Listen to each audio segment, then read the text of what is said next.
غرض۔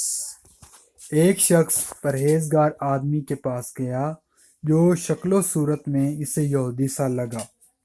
اسے یہودی سمجھتے ہوئے اس نے گردن پر ایک دول رسید کر دی، لیکن پرہیزگار نے اس کا برا ماننے کی بجائے اپنا کریہ اس کو اتار کر بخش دیا۔ وہ درویش کی اخلاق سے بڑا متاثر ہوا، شرمندہ ہو کر کہنے لگا، میں نے تو جو حرکت کی ہے واقعہ ہی میری یہ بدتمیزی ہے، میری یہ گستاخی معاف کر دو۔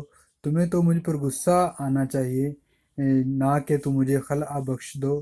درویش نے کہا، میں نے اس شکریہ میں تمہیں لباس بخشا ہے، میں شر سے مسموم نہیں ہوں، نہ میں یہودی ہوں جیسا تم سمجھتے تھے۔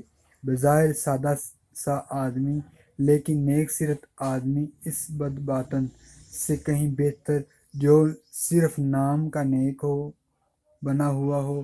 میرے نزدیک تو اس بدکار سے چور ڈاکو بہتر ہے جس نے پرہیزگاروں کی شخصی بنا رکھی ہو۔ کوئی ظاہری شکل جو ہے خستہ حالی کو دیکھ کر اس کو باطنی طور پر مفلس نہیں سمجھ لینا چاہتے، ہو سکتا ہے کہ اس کا باطن اس سے اچھا ہو۔